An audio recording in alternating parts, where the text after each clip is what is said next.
এক এক করে সব রাশি রাশিফল দিতে দিতে এখন আমরা পৌঁছে গেছি একেবারে প্রায় শেষের দিকে। মকর রাশির 2025 কেমন যাবে, তো আজকের এই ভিডিওতে সেই বিষয় নিয়ে আমরা আলোচনা করব, বিস্তারিত আলোচনা। তো সকলকে নমস্কার, আমাদের চ্যানেলে স্বাগত জানাই।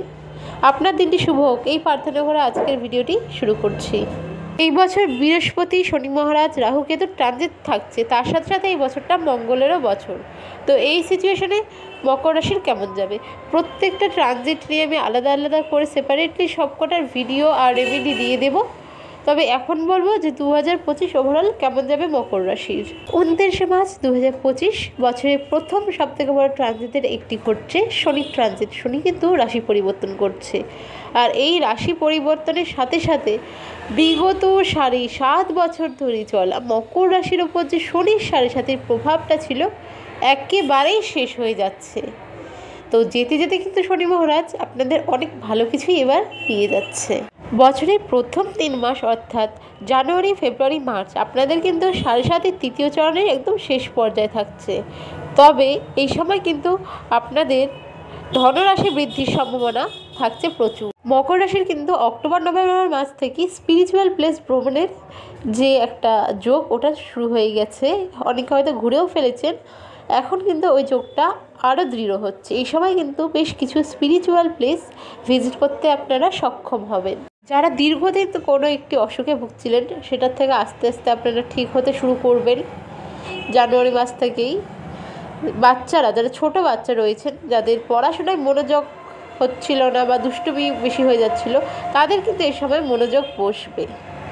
যারা কনসিভ করতে চাইছিলেন কোনো কারণবশত হচ্ছিল না, তাদের এই সময় কনসিভ করার চান্স থাকছে।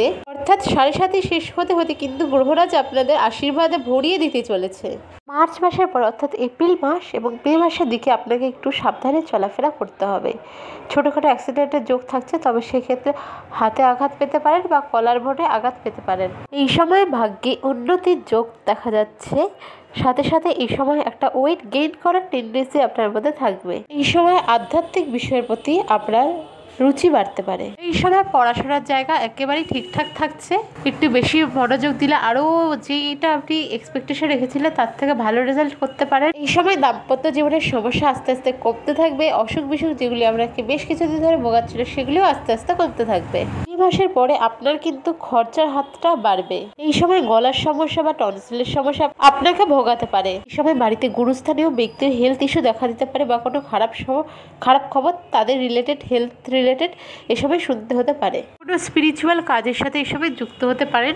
আর এমনি কাজের ক্ষেত্রে এই সময় একটু চাপের সৃষ্টি হতে পারে, কিছু অবস্টেকলস আসতে পারে। এই সময় একটা জিনিস করবেন, যেটা হচ্ছে বাড়ির দক্ষিণ দিকে যদি কোনো ধরনের বোতল থাকে, ইউজড কোনো হার্ড ড্রিঙ্ক হোক বা কোল্ড ড্রিঙ্ক বা সফট ড্রিঙ্ক, যে কোনো ধরনের বোতল যদি থাকে সেটা রাখবেন না, বা কোনো ধরনের বোতল এই সময় বাড়ির দক্ষিণ দিকে রাখবেন না।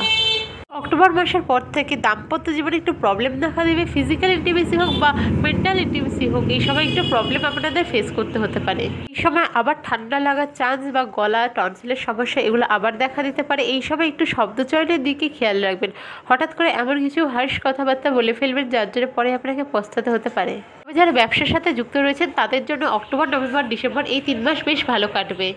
অক্টোবর, নভেম্বর, ডিসেম্বর এই 3টে মাস কিন্তু মকর রাশির জাতক জাতিকাদের মোটামুটি সব দিক থেকেই ভালো কাটবে। হেলথ ওয়াইজ ভালো কাটবে, যারা ব্যবসা করছেন তাদের ভালো কাটবে, যারা স্টুডেন্ট রয়েছেন তাদেরও এই সময় একটু মনোযোগ দিয়ে পড়লে আশা অনুরূপ রেজাল্ট হবে।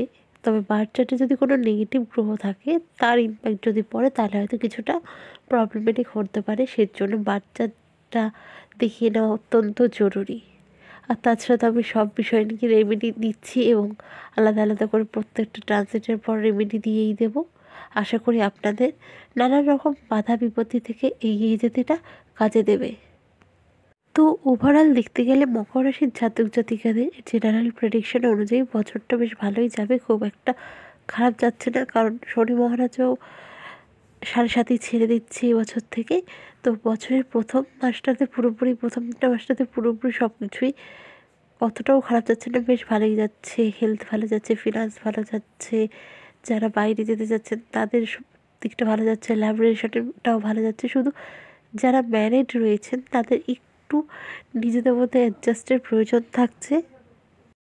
তবে আরও একটা বিষয় রয়েছে, জুন জুলাই মাসের পর থেকে এই রাশির জাতিকাদের ক্ষেত্রে প্রাইভেট পার্টস রিলেটেড বা কোনো গাইনো রিলেটেড কিছু প্রবলেম দেখা দিতে পারে।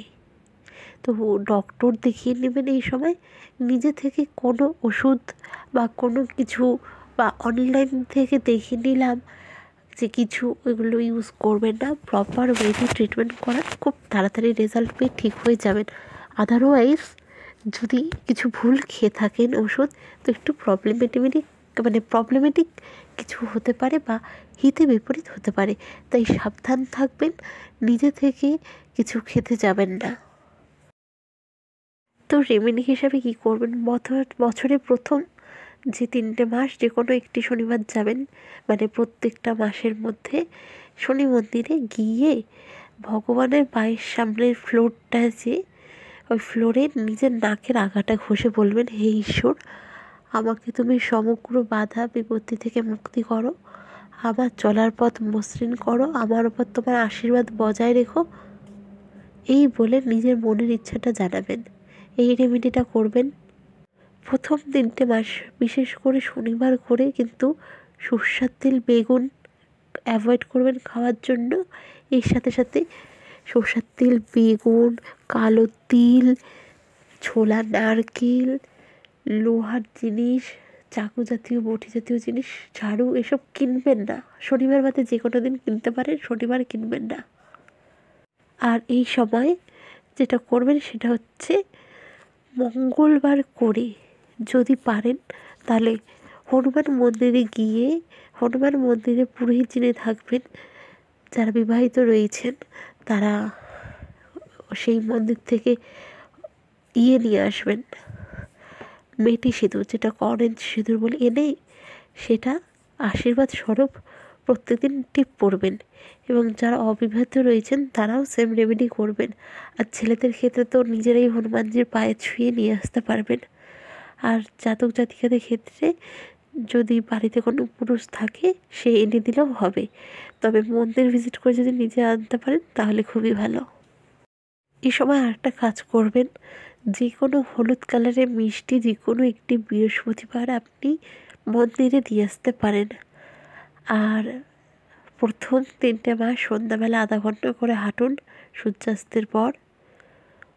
আর বাকি ধরুন শেষের 3 মাসের জন্য, আর বাকি যেগুলো ডিটেলস রেমেডি আমি প্রত্যেকটা ট্রানজিটের সময় ট্রানজিট হিসাবে দিয়ে দেব। যদি ভিডিওটি ভালো লেগে থাকে অবশ্যই সাবস্ক্রাইব, লাইক, শেয়ার করবেন মকর রাশির জাতক জাতিকাদের সাথে। দেখা হবে পরের একটি ভিডিওতে। রাধে রাধে, ভালো থাকবেন।